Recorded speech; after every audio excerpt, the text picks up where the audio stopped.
긴 설 명절 연휴가 이렇게 잘 끝났는데요. 저도 지난 월요일 새벽 예배를 마치고 시골에 내려가서 부모님과 아버지와 함께하는 시간들을 가졌습니다.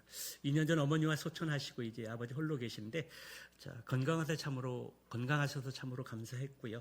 또 설날 아침 함께 가정 예배를 드리면서 순서지대로 아버지가 기도문을 또 읽으시기도 하시고 또 성경 주어진 본문의 말씀을 또 읽고 함께 찬양하며 예배를 드린 그 이후에 또 구원의 확신 또 점검하는 시간들을 가졌습니다. 지금 건강하시지만 또 어떻게 또 갑작스럽게 건강을 또 잃으실지 모르기 때문에 온전하실 때 건강하실 때 구원의 확신 또 점검하고 또 복음을 또 나누고 또 예배하는 것이 얼마나 귀한 시간인지 다시 한번 그런 깨닫는 시간들을 가졌습니다.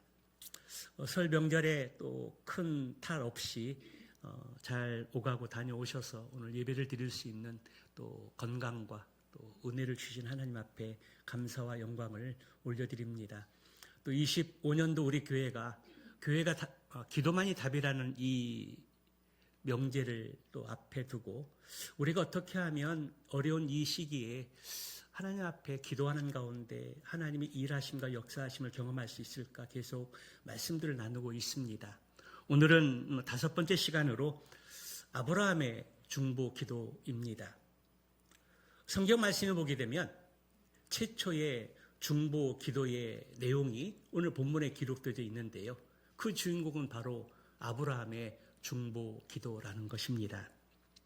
창세기 18장의 말씀을 보게 되면 하나님께서 사람의 모습으로 아브라함을 찾아오셨는데 평소에는 하나님이 현현하시고 임재하셔서 아브라함에게 말씀으로 또 그를 부르시고 또 그와 또 언약을 맺으시고 또 그런 과정을 통해서 아브라함을 만나 주셨습니다. 그런데 창세기 18장의 말씀에 보니까 하나님께서 사람의 형체를 취하시고 아브라함을 찾아오셨다라는 것입니다. 그 이전에는 현현하시고 구름 가운데 그리고 말씀으로 말씀해 주셨는데 사람의 형체를 가지고 아브라함을 직접 찾아오신 그 이유가 무엇일까요? 거기에는 특별한 목적이 있다라는 것입니다. 첫 번째 목적은 아브라함의 아내 사라를 위한 것이었습니다. 하나님께서 아브라함을 부르시고 또 아브라함을 통해서 이스라엘의 민족을 바다의 모래알같이 하늘에 셀 수 없는 별들과 같이 허락하시겠다고 약속해 주셨습니다. 그 출발이 아브라함과 사라의 부부관계를 통해서 시작되어지는 것입니다. 그러나 그 언약의 약속을 하신 그 이후에 많은 시간, 수십 년의 시간이 흘렀음에도 불구하고 아브라함의 가정에 아들이 없었다라는 것입니다. 그래서 하나님께서는 다시 한번 아브라함의 그 가정에 그 하나님의 언약의 말씀을 확인시켜주기 위해서 사람의 형체를 가지시고 아브라함을 방문하신 것입니다. 그때 아브라함은 지나가는 나그네를 발견하고 달려가서 그들을 영접하고 간곡히 자신의 집에 머물기를 요청을 합니다. 그리고 살진 소를 잡고 융숭하게 대접하고 섬깁니다. 그때 하나님께서 아브라함에게 그렇게 다시 한번 말씀해 주십니다. 내 아내 사라가 아들을 낳을 것이다. 수십 년 전에 말씀해 주셨는데 아직 그러한 낌새가 하나도 없는데 다시 한번 하나님께서 사람의 형체를 가지시고 방문하셔서 그 이야기를 말씀해 주는 것입니다.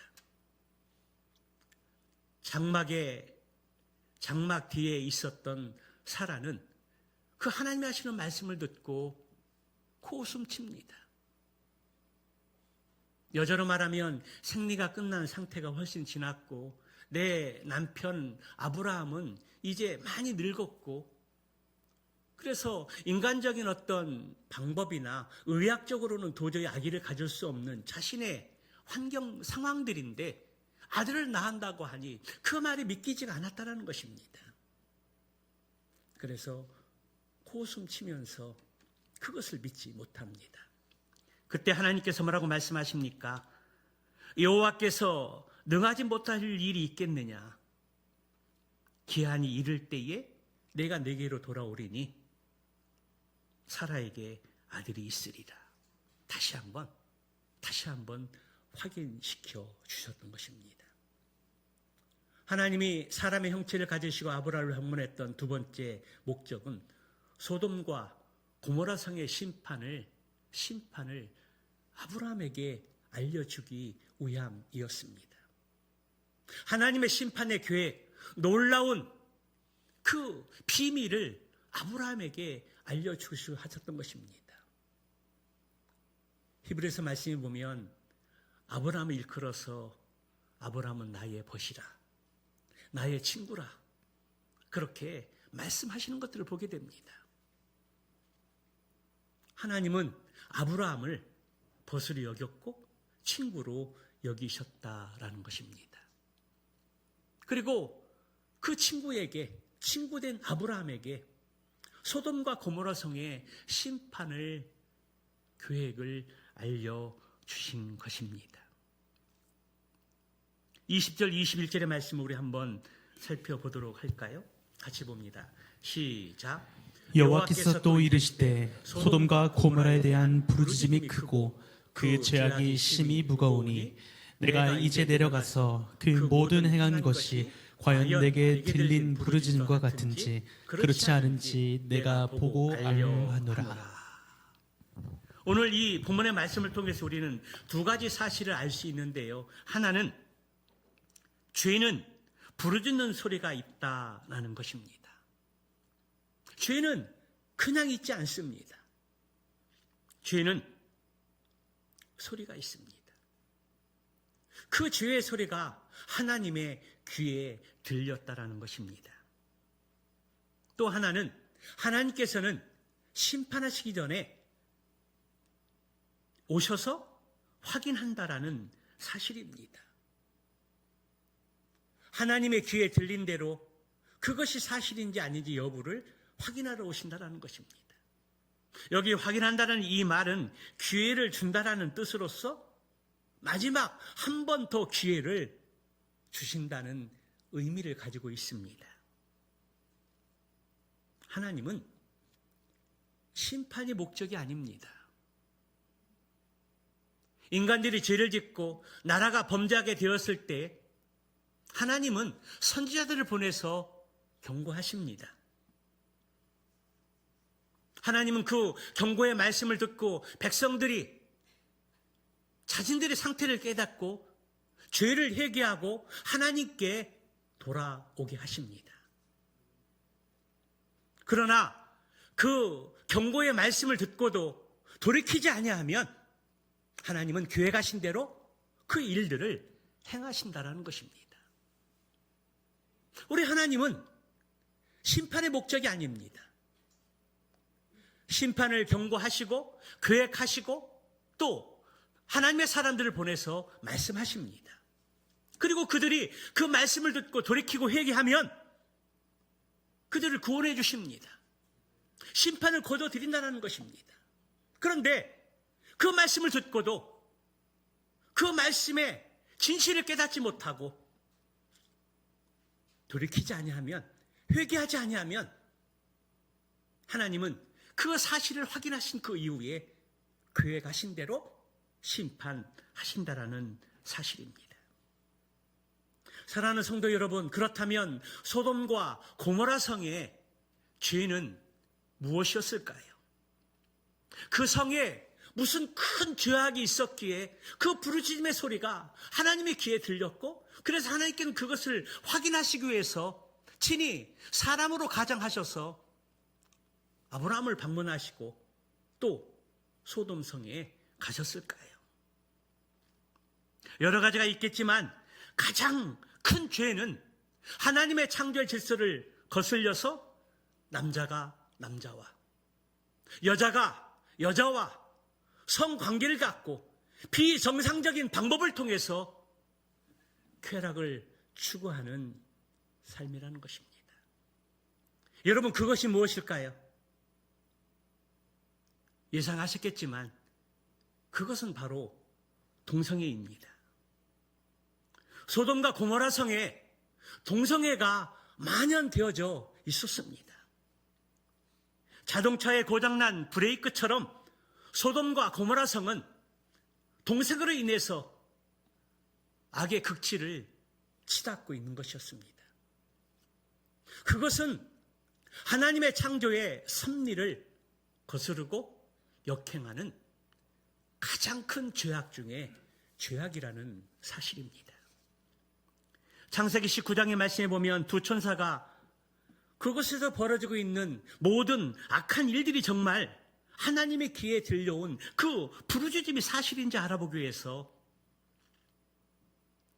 두 천사는 소돔으로 가게 되었습니다.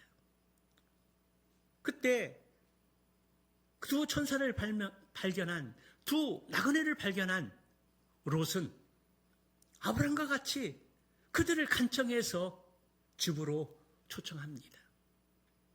그리고 잘 대접한 이후에 두 천사가 잠자리에 청하려고 하는데 밖에 너무나 소란스럽습니다. 우리 19장 4절의 말씀을 함께 보도록 할까요? 같이 봅니다. 시작. 그들이 눕기 전에 그 성사람 곧 소돔 백성들이 노소를 막론하고 원근에서 다 모여 그 집을 에워싸고. 여러분 여기 잘 말씀을 보십시오. 눕기 전에 그 성사람 곧 소돔 백성들이 노소를 막론하고 나이 든 사람, 젊은 사람을 막론하고 원근, 먼 곳에부터 가까운 사람들이 다 모여서 그 집을 에워쌌다라고 말씀하고 있습니다. 그리고 5절의 말씀을 보도록 할까요? 같이 봅니다. 시작. 롯을 부르고 그에게 이르되 오늘 밤에 내게 온 사람들이 어디 있느냐 이끌어내라. 우리가 그들을 상관하리라.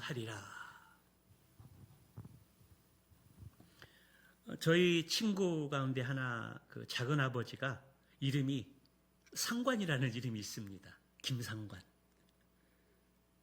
그때는 그 의미를 잘 몰랐습니다. 어리고 신앙이 깊지 않아서 몰랐습니다. 그런데 여기 상관한다라는 이 이름의 의미가 뭐냐면 강간하겠다라는 것입니다. 생면부지의 사람을 끌어내서 공개적으로 동성애하겠다라는 것입니다. 여러분 이것이 말이 됩니까? 이러한 모습이 바로 소돔성의 현 주소입니다. 이렇게 성적으로 타락하고 도덕적으로 윤리적으로 타락하다 보니 하나님이 더 이상 두고 볼 수가 없었다는 것입니다. 그런데 문제는 롯에게 있습니다. 아브라함과 롯이 이제 가축들도 많아지고 부리는 종들도 많아지게 되었을 때에 한 곳에 함께 머무를 수가 없었습니다. 그래서 아브라함이 제안합니다. 네가 좌하면 나는 우하고 네가 우하면 나는 좌하리라. 선택권을 먼저 롯에게 주어지게 됐을 때 롯이 동쪽을 바라보니까 그 동쪽은 에덴 동산 같이 너무나 아름답고 멋진 곳이었습니다. 원래 소돔과 고모라 성은 에덴 동산 같이 아름다운 곳이었습니다. 그런데 롯이 들어가서 그곳을 선택하고 그곳에 들어가서 살고 그리고 많은 시간이 흐르게 되었을 때에 에덴 동산 같았던 그 아름다운 그 장소가 동성애가 만연되어진 그러한 도시로 바뀌었다라는 것입니다. 롯은 소돔성에 들어가 살았지만 그 성에서 하나님의 거룩함을 드러내지 못했습니다. 소금과 빛의 사명을 살지 못했다는 것입니다. 여러분, 우리가 이 세상에서 믿음으로 구원받고 하나님의 자녀가 되어져서 우리가 죄인이지만 하나님께서 우리의 믿음을 보고 우리를 의롭다 하심으로 인정해 주셨는데, 그래서 거룩한 하나님의 백성으로서 우리의 삶의 현장에서 하나님의 거룩함을 드러내는 존재들인데, 우리의 삶의 자리에서 하나님의 거룩함을 드러낸다는 것이 쉬운 일일까요? 어려운 일일까요? 참으로 어려운 일입니다. 우리가 다니는 학교에서, 직장에서, 사업장에서, 그리고 가정에서 하나님의 거룩함을 드러낼 수 있다는 것, 결코 쉬운 일이 아닙니다. 내가 그리스도인이라는 것, 행복한 우리 교회에 다닌다라는 것, 그것을 우리가 직장에서, 학교에서 당당하게 이야기하면서 드러낼 수 있을까요? 그거 쉬운 일이 아닙니다. 내가 크리스찬이라고 행복한 우리 교회에 다닌다는 성도라고 그 이야기하는 순간 우리는 표적의 대상이 되어집니다. 그래? 네가 교회 다녀? 예수님 믿어? 그래, 한번 어디 네 삶을 보자. 그가 말하는 것, 행동하는 것, 그의 가치관, 삶의 규범, 그런 모든 것들이 다 표적이 됩니다. 그리고 잘하다가 하나만 잘못하면, 그래, 그렇지, 교회 다니는 사람이 그렇지, 크리스찬이 그렇지, 뭐 기대할 게 있겠어. 이것이 세상의 시각입니다. 하나님의 거룩함을 드러낸다라는 것, 소금과 빛의 사명을 가지고 산다라는 것, 우리가 성도로 살아간다라는 것, 결코 쉬운 일들이 아닙니다. 또 문제는 하나님의 거룩함을 드러내지도 못했고 빛과 소금의 삶을 살지도 못했지만 가정의 자녀들에게까지도 영향력을 발휘하지 못했다라는 사실입니다. 하나님께서 소돔과 고모라를 불로 심판하려고 했을 때에 롯의 예비 사위들에게 그렇게 이야기합니다. 하나님의 심판을 이야기하고 빨리 나가자고 이야기하는데 롯의 사위들이 뭐라고 이야기합니까? 농담으로 여겼더라. 그것이 롯의 사위들의 신앙의 모습이었고 세상의 가치관이었고 그 도시의 영적 상태였다라는 것입니다. 하나님이 그 성을 심판하려고 하시는데 그 계획을 알려주는데 귀담아 듣지 않고 농담으로 여겼던 사위들의 모습이 소돔과 고모라 성의 영적 상태의 모습이었다라는 사실입니다. 그리고 롯도 소돔성 사람들의 성적 풍속을 영향받아서 이미 세상 가치관에 물들어 있었습니다. 롯은 자기 집에 찾아온 천사들을 보호하기 위해서 동네 사람들에게 제안한 대안이 무엇입니까? 8절의 말씀으로 한번 같이 보도록 할까요? 같이 함께 읽어보도록 합니다. 시작. 내게 남자를 가까이 하지 아니한 두 딸이 있노라. 청하건대 내가 그들을 너희에게로 이끌어내리니 너희 눈에 좋은 대로 그들에게 행하고 이 사람들은 내 집에 들어왔은즉 이 사람들에게는 아무 일도 저지르지 말라. 지금 두 명의 천사, 그 사람들을 보호하기 위해서 지금 동성하겠다고 강간하겠다고 찾아온 사람들에게 대안한 제안이 무엇입니까? 그것은 나에게 시집가지 않은 두 딸이 있는데 그 딸을 당신들에게 내어줄 테니 너희들 좋은 대로 하라는 것입니다. 아니, 나그네인 두 천사는 중요하고 소중하고 자기에게 있는 두 딸은 소중하지 않습니까? 나그네가 소중하면 내 가족도 소중하고 팔은 안으로 굽는다고 내 딸들이 더 소중할 수 있습니다. 그런데 지금 롯은 두 천사를 보호하기 위해서 시집가지 않은 두 딸, 남자를 가까이 하지 않은 두 딸을 그들에게 내어주면서 너희들이 좋은 대로, 눈에 좋은 대로 행해라. 다만 나에게 온 손님들은 건드리지 말라는 것입니다. 이러한 것을 보면 이미 롯도 그 성에 살면서 자신도 모르게 세상의 가치관에 포로되었고 성적 순결의 가치를 잃어버린 지 오래였다라는 것입니다. 그런데 이러한 일들이 지금 우리나라에서도 버젓이 자행되고 있다는 사실입니다. 작년 7월 18일 대한민국 대법원에서는 동성 커플 피부양자 자격을 인정하는 판결을 내렸습니다. 판결했지만 아직 시행되지는 않고 있습니다. 그동안 하나님의 창조 질서를 역행하지 않고 교회와 가정과 자녀를 지키기 위해서 거룩한 방파제 등 수년간 반동성애 단체와 집회를 하면서 동성화 합법화를 어렵게 막아내 왔습니다. 그러나 동성 커플 피부양자 자격을 인정하는 판결로 인해서 우리나라도 언제든지 동성애를 합법화하는 수문이 열린 것입니다. 해외 사례의 예로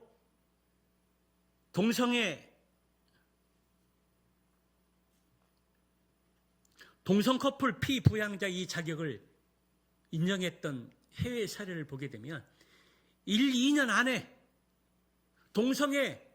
동성애를 합법화했다라는 것입니다. 불보듯 뻔한 것입니다.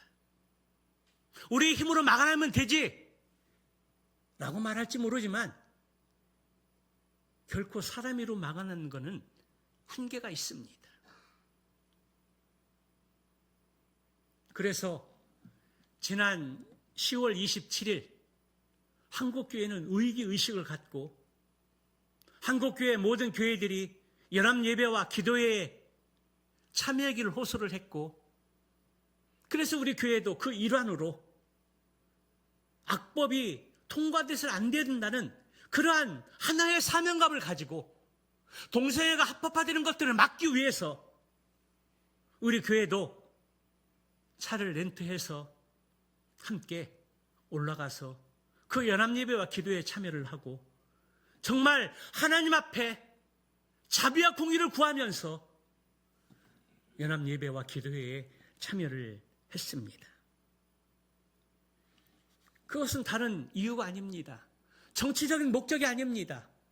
우리가 그곳에 참여했었던 그 이유는 단 하나, 악법을 막아내야겠다고 하는 하나의 이유였습니다.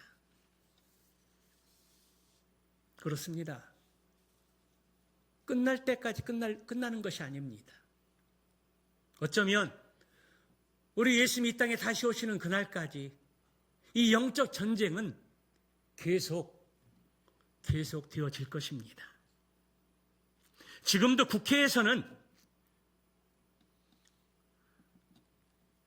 그 동성애가 잘못된 것도 모르고 인권이라는 그 미명하에 교묘하게 말만 바꿔가면서 언어의 홀림으로 악법들을 수없이 만들어내고 있고 법안으로 상정하고 있습니다. 제 전화번호가 어떻게 알려졌는지 수도 없이 들어옵니다. 국회에서 어떤 악법들을 만들어 제정을 했는데 그 시한이 언제까지라는 것입니다. 그래서 거기에 반대하는 한 표를 눌러달라는 것입니다. 누르지 않을 수가 없습니다.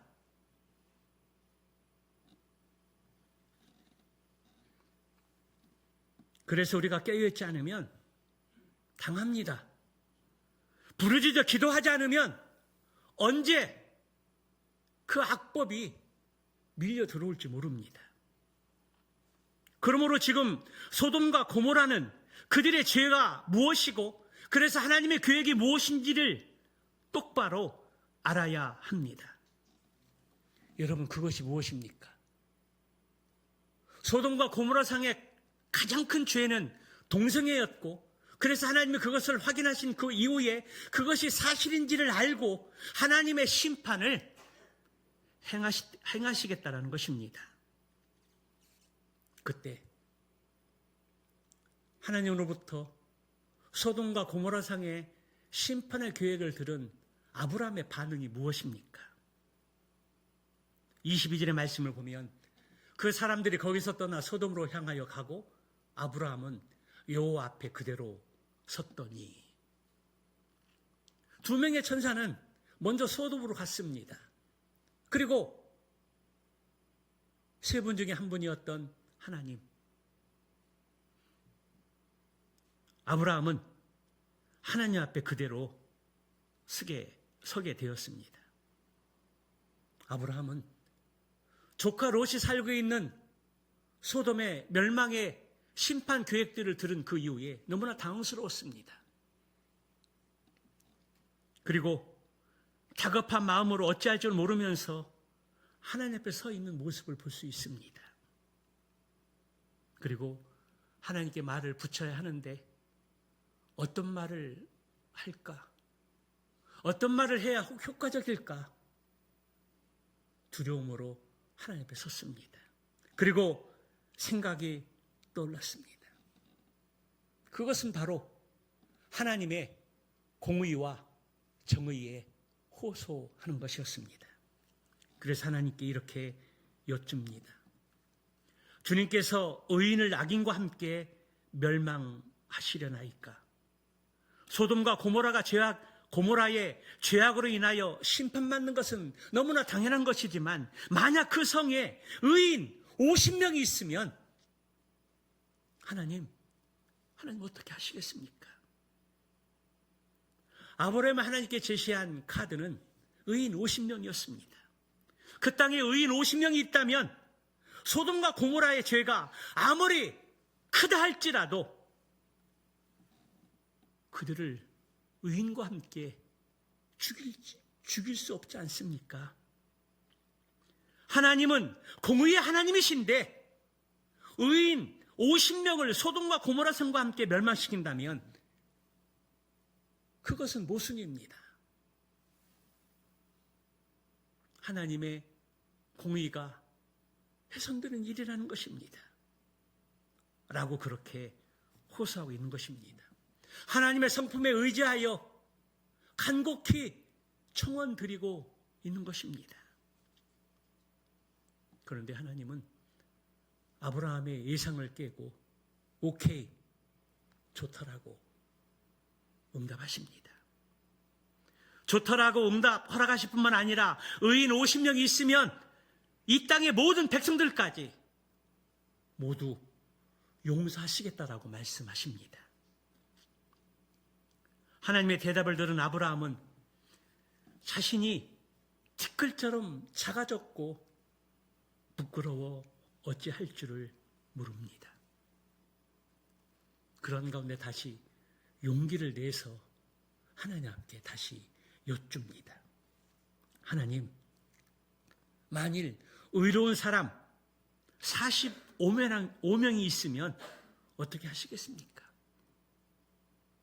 그런데 하나님께서 또다시 의인 45명이 있어도 멸망시키지 않겠다는 것입니다. 이번에도 아무런 조건 없이 그렇게 아브라함의 말을 수용하십니다. 아브라함은 다시 용기를 내어 40명, 30명, 20명, 그리고 이번에 마지막으로 하면서 의인 10명을 제안합니다. 그런데도 하나님은 10명도 좋다라고 말씀하십니다. 여러분, 지금 하나님과 아브라함의 대화를 통해서 무엇을 느끼십니까? 저는 아브라함의 50명에서 45명, 40명, 30명, 20명, 10명, 5명씩, 10명씩 줄여나갈 때마다 얼마나 마음이 조아렸을까? 얼마나 무섭고 떨렸을까? 얼마나 긴장했을까? 아브라함의 그 마음을 생각해 볼 수 있었습니다. 그리고 숫자를 줄일 때마다 아브라함은 자신을 티끌, 다시 말하면 먼지나 재 같은 존재로 고백하면서 그렇게 고백합니다. 감히 주님께 아뢰입니다. 내 주여 노하지 마옵소서. 내가 감히 주께 아뢰나이다. 주는 노하지 마옵소서. 내 이번만 더 아뢰나이다. 자신을 낮추고 자신을 굴복하면서 하나님의 자비와 공의를 구하며 청원하는 아브라함의 모습을 볼 수가 있습니다. 이것이 바로 중보자의 모습입니다. 여러분, 중보자라는 것이 무엇일까요? 중보자는 하나님과 사람 사이에 끼어 있는 사람입니다. 하나님과 사람 사이에 중간에 끼어 있는 사람입니다. 그리고 중보 기도자는 사람의 입장을 대변하여 하나님께 선처를 부탁드리는 사람이고, 하나님의 뜻을 깨닫게 되면 사실 그대로, 있는 그대로 하나님 말씀하신 대로 그대로 전달해 주는 사람이 중보 기도자입니다.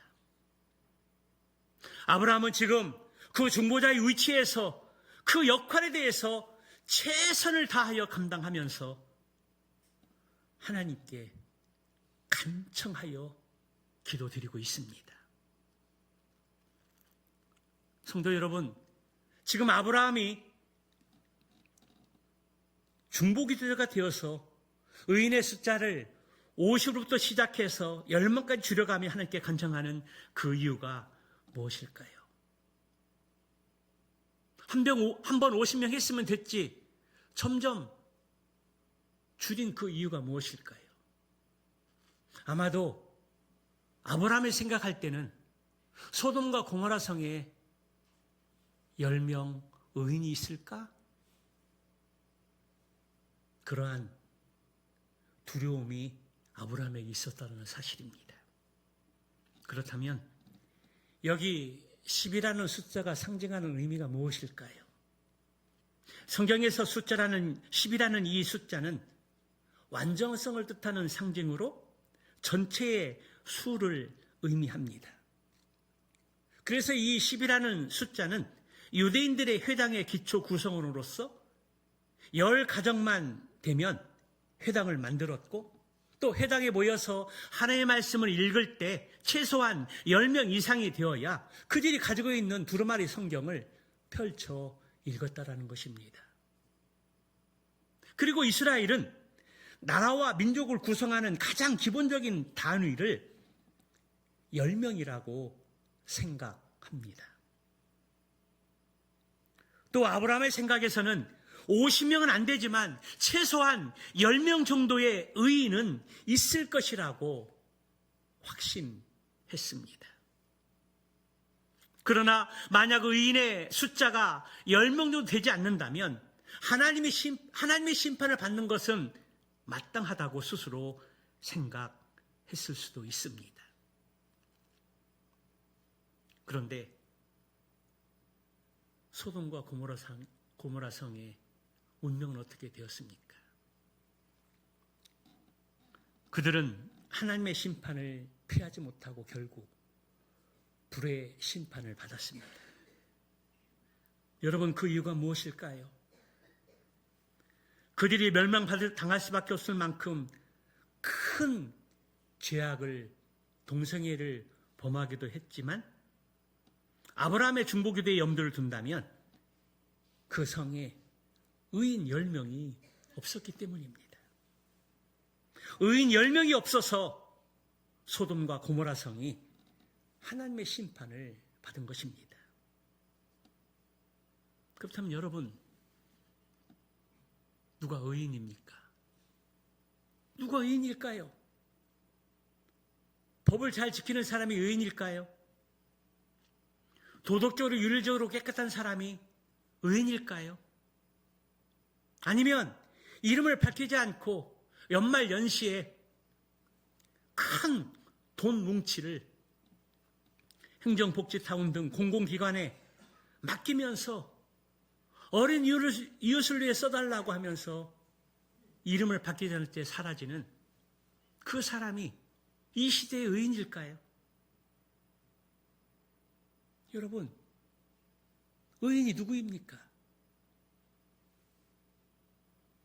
의인은 그런 사람이 의인이 아닙니다. 세상 사람들은 그 사람들이 의인이라고 할지 모릅니다.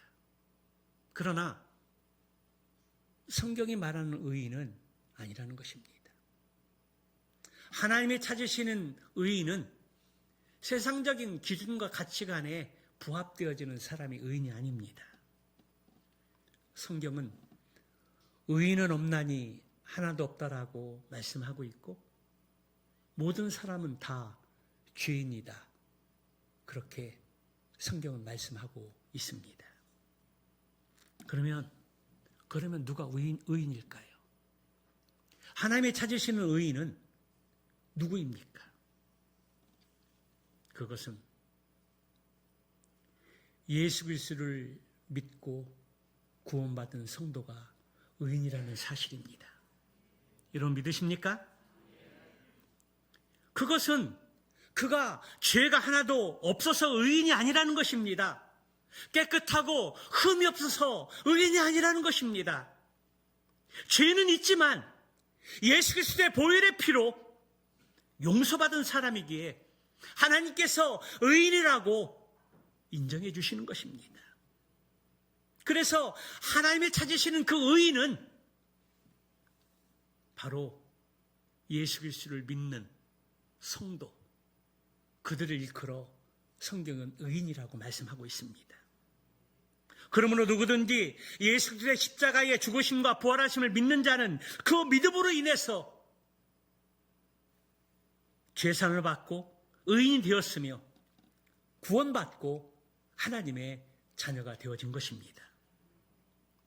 그러한 사람은 나 중심의 삶에서 하나님의 중심의 삶으로 바뀐 사람이고 세상의 가치관으로 기준으로 세상을 살아가는 것이 아니라 성경적 가치관과 기준으로 살려고 몸부림치는 사람이,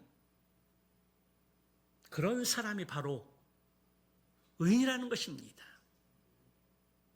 무늬만 의인이 아니라 정말 내가 죄사함 받고 하나님이 의인으로 칭해 주실 때 그 삶을 살려고 몸부림치는 사람, 성경적인 가치관을 가지고 몸부림치는 사람, 그리고 어떻게 하면 하나님을 기쁘시게 할 수 있고 하나님의 마음에 합한 사람이 될 수 있을까? 몸부림치면서 살아가는 사람, 완전하지 않지만 주님을 닮아가려고 애쓰는 사람, 그런 사람이 진짜 의인이라는 것입니다. 사랑하는 성도 여러분, 지금도 살아계신 하나님을 믿으십니까? 예수 그리스도를 나의 구주로, 나의 삶의 주인으로 믿으십니까? 정말 믿으십니까? 그러면 믿음으로 거듭난 그 사람이 바로 하나님이 찾으시는 의인입니다. 문제는 소돔과 고모라 성에 의인이 몇 명이 있느냐 하는 것입니다. 아브라함은 적어도 롯에게 딸린 사람들에게 10명 정도는 있을 것이라 기대했습니다. 롯의 아내, 2딸, 그리고 2 사위, 그리고 그 스와에 있는 종들을 합치면 적어도 10명 정도는 될 수 있을 것이라고 기대했습니다. 그러나 의인 10명이 되지 못했습니다.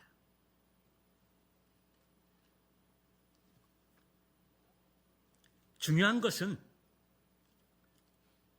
소돔과 고모라가 의인 10명이 없어서 멸망을 당했지만 하나님은 아브라함의 중보 기도를 잊지 않고 기억하셨다는 사실입니다.